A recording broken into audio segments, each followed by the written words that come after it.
আসসালামু আলাইকুম। অষ্টম শ্রেণীর শিক্ষার্থীরা কেমন আছো সবাই? আশা করি সবাই ভালো আছো। শিক্ষার্থীরা খেয়াল করো, আমাদের স্বাস্থ্য সুরক্ষা বইয়ের 76 পৃষ্ঠা একটি ছক দেওয়া রয়েছে। এই ছকটা শিক্ষার্থীরা তোমরা কিভাবে পূরণ করবা? এই ছকটা পূরণ করার জন্য শিক্ষার্থীরা তোমাদেরকে এই গল্প 4টি পড়তে হবে। দেখো গল্প, 4টি গল্প দেওয়া রয়েছে।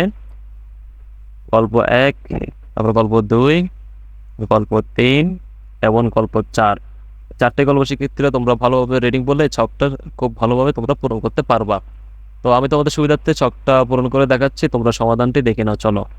তো শিক্ষার্থীরা প্রথমে তোমাদেরকে এই বক্সে লিখতে হবে সাথী, ঠিক আছে? নামের ঘরে প্রথমে লিখতে হবে সাথী, তারপরে কি কি চ্যালেঞ্জের মধ্যে তারা আছে এই ঘরে তোমাদেরকে এখানে লিখতে হবে ঋতুস্রাব এবং শারীরিক পরিবর্তন, ঠিক আছে? মোকাবেলায় কি পদক্ষেপ নিয়েছে? সাথী সারাদিন নিজের রুমে থাকে, কান্না পায়, রাগ হয়, ঠিক আছে? এগুলো তোমাদেরকে লিখতে হবে। সমস্যার সমাধানে কেমন ভূমিকা রাখছে? ভেবে কোনো কুল কিনারা পাচ্ছে না, ঠিক আছে? তোমাদেরকে এটা লিখতে হবে। তারপর দেখো শিক্ষার্থীরা, আমরা গল্প 2 পড়েছি আরিফ সম্পর্কে। এখানে লিখতে হবে তোমাদেরকে আরিফের কি হয়েছে? ওজন ও মুখে ব্রণ ওঠা।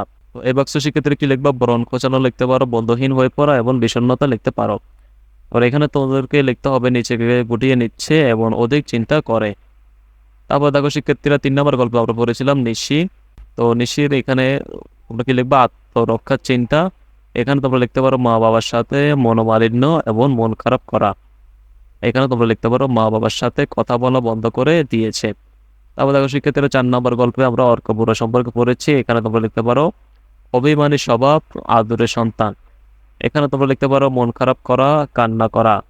এখানে তোমরা লিখতে পারো হীনমন্যতায় ভুগতেছে। তোমরা এভাবে এই ছকটা পূরণ করবা। আশা করি শিক্ষার্থীরা এই ছকটা কিভাবে পূরণ করতে হবে তা তোমরা বুঝতে পেরেছ। পরবর্তী ভিডিওগুলোতে শিক্ষার্থীরা আমরা 80 পৃষ্ঠায় তোমাদের আরো একটি ছক দেওয়া রয়েছে। এই ছকটা কিভাবে পূরণ করতে হবে শিক্ষার্থীরা এটার সমাধান নিয়ে ভিডিও ক্লাস নিয়ে আমরা হাজির হব। পরবর্তী ভিডিও ক্লাসটি পাওয়ার জন্য শিক্ষার্থীরা তোমরা আমাদের ভিডিওর নিচে যে সাবস্ক্রাইব লেখা রয়েছে ওই সাবস্ক্রাইব লেখার উপরে ক্লিক করে রাখো, যাতে পরবর্তী ভিডিও ক্লাসটি আপলোড করার সাথে সাথে তোমরা তোমাদের মোবাইলে পেয়ে যাও। সবাই ভালো থাকবা, সুস্থ থাকবা। ক্লাসটি দেখার জন্য সবাইকে ধন্যবাদ।